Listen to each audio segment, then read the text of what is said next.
Trust, right? Are you able to trust the person with your message?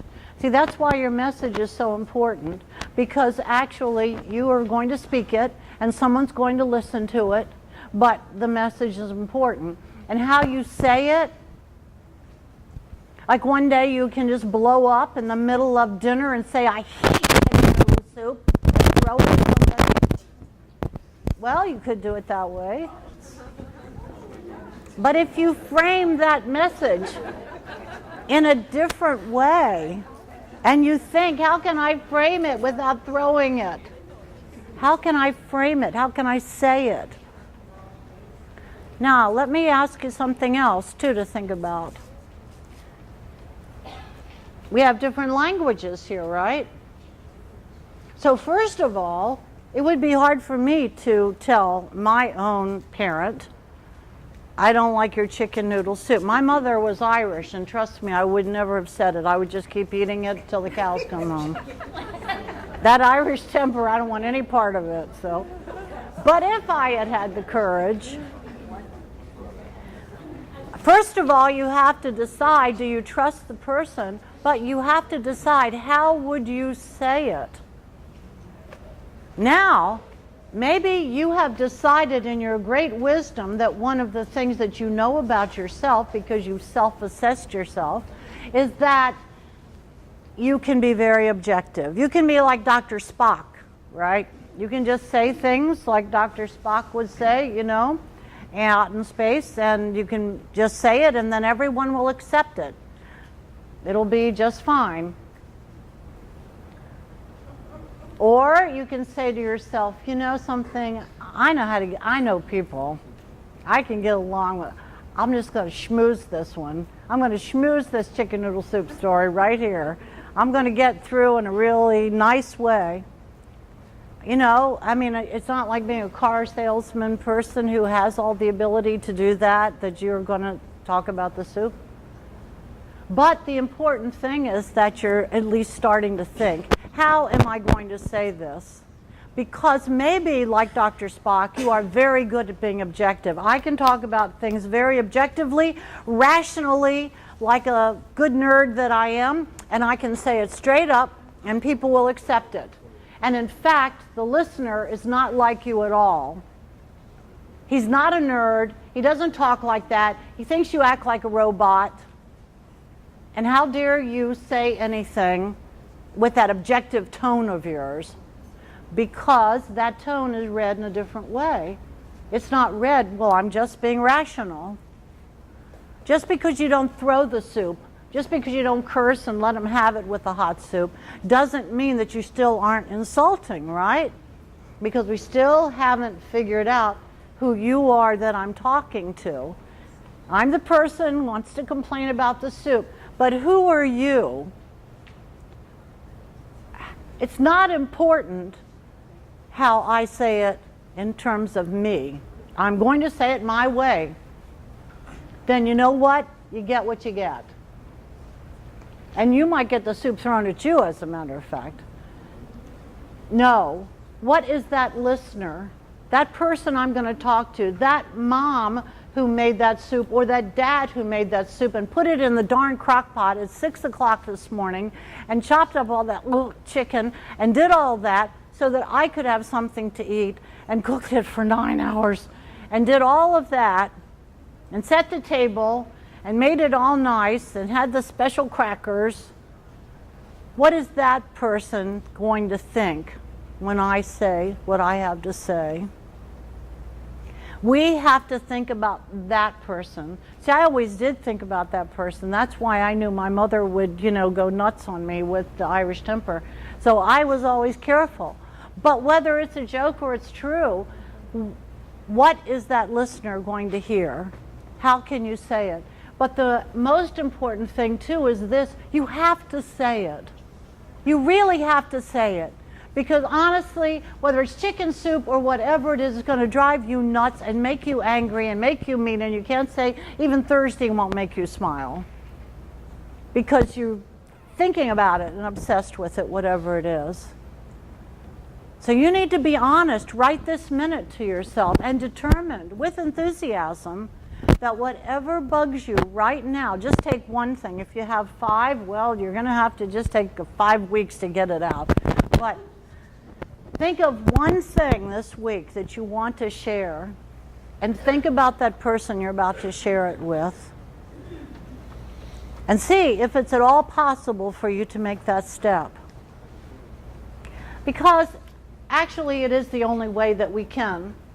You know, one of the things that I found interesting, which I guess brought off the chicken noodle soup thing, was I've been reading all this wonderful stuff about, you know, how some people have certain diet habits and enjoy certain kinds of things that I wasn't familiar with. And this particular one is talking a lot about Chinese cuisine. So you know what? I have learned so much because, like with my Chinese student I was tutoring, I found out that he doesn't like cold breakfast. Is that true? Yeah. Who's from China? I'm like, Pop-Tarts? You don't want, oh, maybe if I toast it, but no, and cold cereal? I thought all that was amazing. And I also thought it was very cool because, and honestly, truthfully, I can joke, but in real truthfulness, I can't stand cold cereal. And I thought there's a whole bunch of people out there somewhere in China who finally saw the light like I did.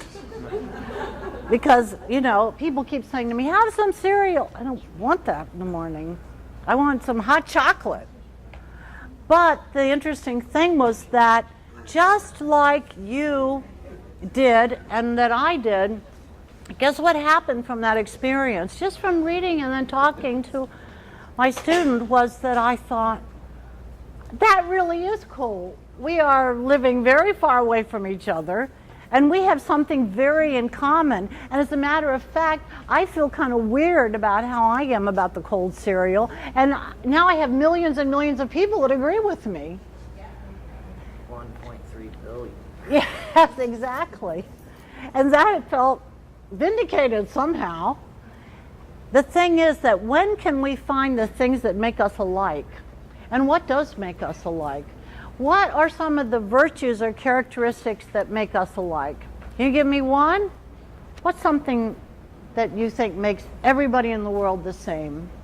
She said everybody wants to sleep at night or sleep sometime. You know, there are people who don't sleep at night, they sleep during the day or something, but they all have to sleep, right? And I think that more than that, if we stretch that out just a little bit, the really important thing is, and this is essential in communication, is that people get tired. They get tired. They get tired of like listening to me for all this amount of time. That they get tired of, you know, sitting in the same chair. They get tired of, you know, seeing the same people.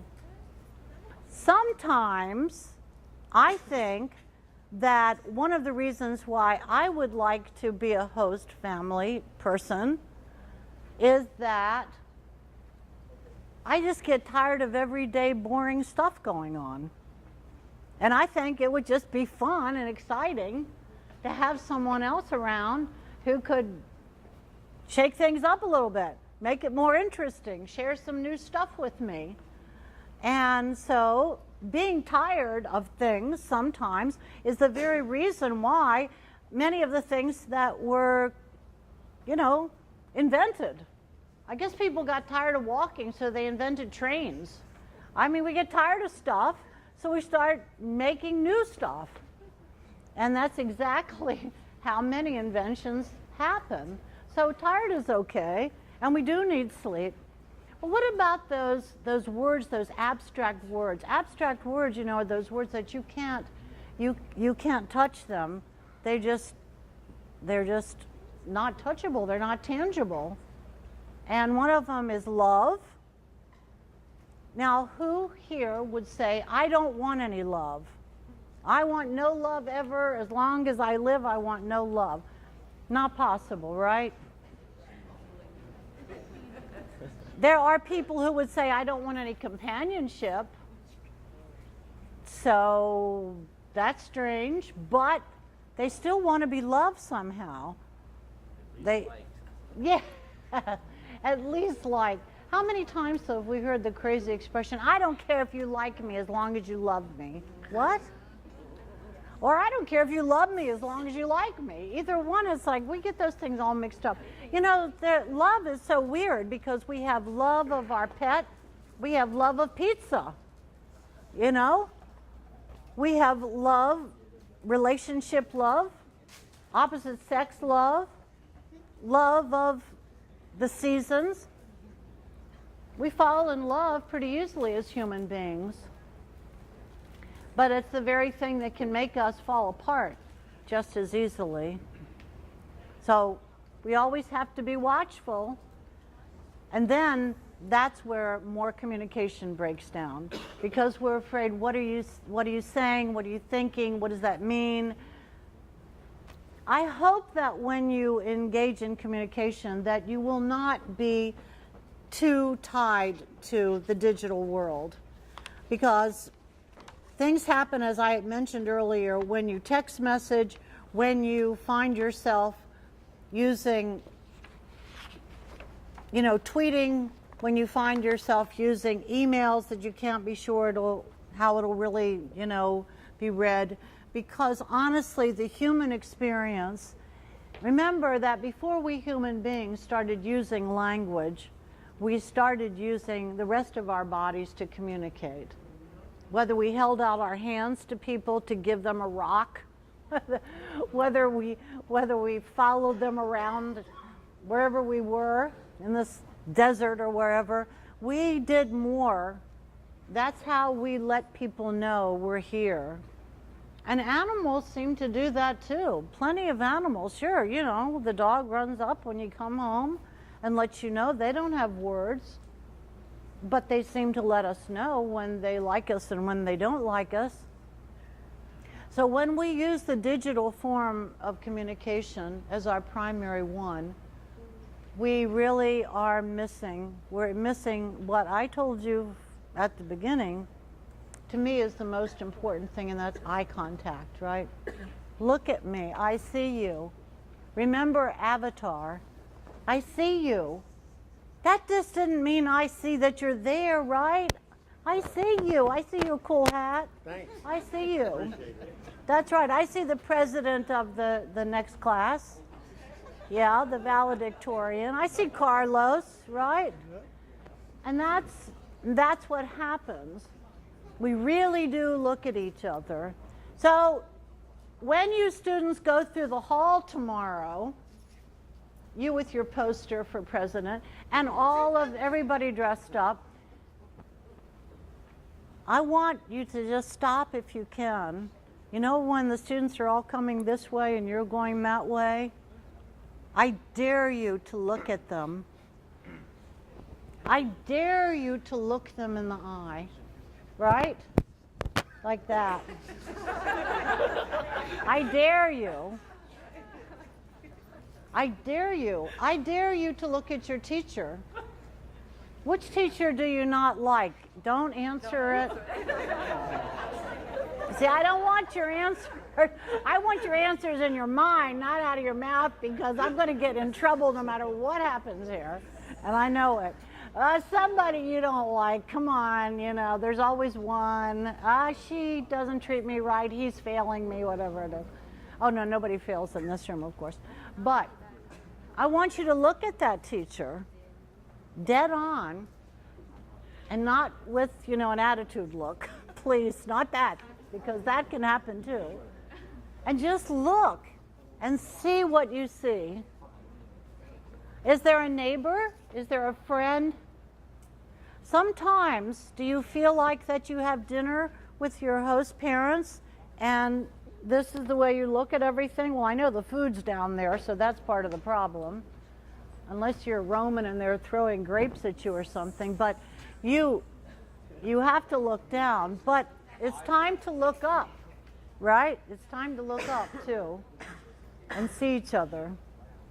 Okay, I want to, for the next 10 minutes, ask you if you have some questions and some observations, and that you want to get something off your chest, really. I want to see how you feel. I want you to tell me if ever in your life communication broke down? Did you ever have a time when you said, wow, that didn't go over? I didn't communicate, or he didn't communicate, or she didn't. Now I want you to tell me in your minds at least, what do you think caused it?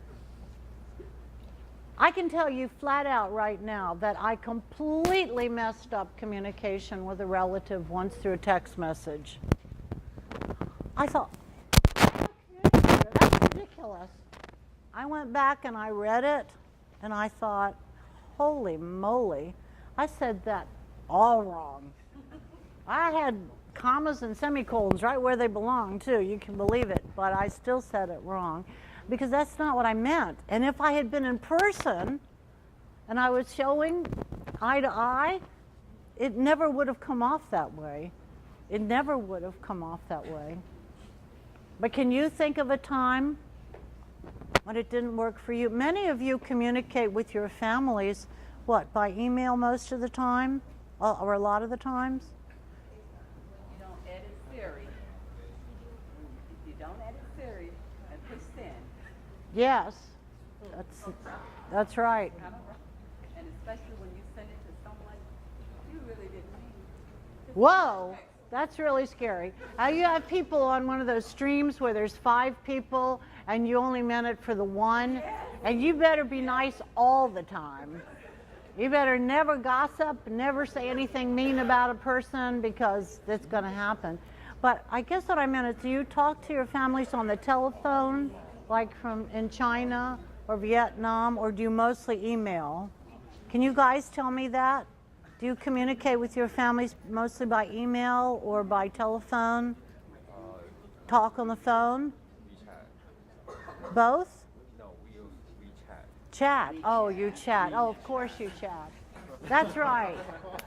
And Skype and all those other things that you do, right? That's Right. But that's typing. But that's still typing. It's a app. We use WeChat to chat. Oh, WeChat, the app. Yeah. I got it. My fault. Yeah, I'm a little behind, but my son went to Ireland lately and he made me do that WeChat app. You can see I wasn't very good at it, but I tried. But it's still typing words. Hey, isn't it still typing words? I'm not done with you. Isn't that still typing words? Yeah, we'll see. Now, so you're just still typing words. No, they talk face to face. There's a So, camera on each side. oh, so it's not like Skype. I mean, it is like It's Skype. like Skype, but you can Okay. type or you can talk face to face. Okay, so with my son, we were typing. I get it. So you can do both. Okay, so you communicate both. So sometimes they can see you physically, how you feel and what you're thinking, right? Yeah. Is that good enough? Do you feel like that communication that you're using is good enough? It works? Do you think they really know what you're thinking? Maybe? I hope so. So do you have an experience that you want to ask the whole group about right now what to do? No, that would be scary. Yeah, wouldn't it? Okay, good for you. Here's a brave guy. Enthusiasm.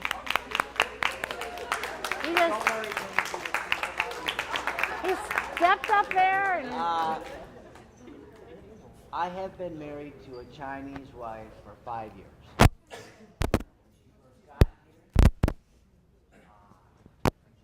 I would say things to her 7, 8 times and get really frustrated because I'm not saying it right. And I get mad at myself. But what was worse was I'd say it 3 or 4 times and she'd say, okay, she has it. Then 2 hours later or the next day, what about this? We talked about this yesterday. You said okay. So okay to me meant you understood what I said. But you didn't understand what I said or you wouldn't be asking me again today what we already talked about yesterday. This happened many times. So, my wife divorced me 3 years. And every once in a while it still happens. So when you have a Chinese student come, hopefully you have as much practice as I have. They say they understand, but they don't understand. So you gotta make sure. And I'm telling you seriously, I gotta go outside, walking, facing the driveway, going. I told her 8 times already, and she still don't get it. You know, I mean, you've gotta have to. If you don't, you're gonna be like me, worrying when your next heart attack's. Oh, no. But I tell you the truth, having an exchange student in your house is a lot like, I got practice because I got my wife first. but it opens up a lot of stuff. I used to be way overweight, my cholesterol was way out of whack. Eat your Chinese diet, no more Prilosec, no more cholesterol problems. Wow. So No more there's cheese. stuff that you can learn from each other. Thank you. I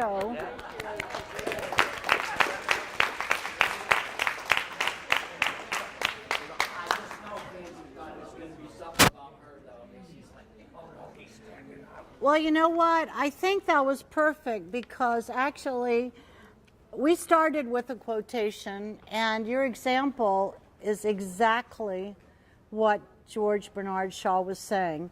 The single biggest mistake we make about communication is that it has taken place. You really believed you had communicated, and you really didn't. For whatever reason, whether it was the speaker or the listener or the message, it didn't happen, and we often think that it did. And so you rounded that out absolutely perfectly. And I want to just say one more time, congratulations to all of you, because what you're doing is so exciting, and I hope that you keep that enthusiasm and you have patience, and if you have to walk around outside, stomp around, that's okay too, that you keep that excitement and that enthusiasm, and that you tell others they should try it too. So thank you, and good night.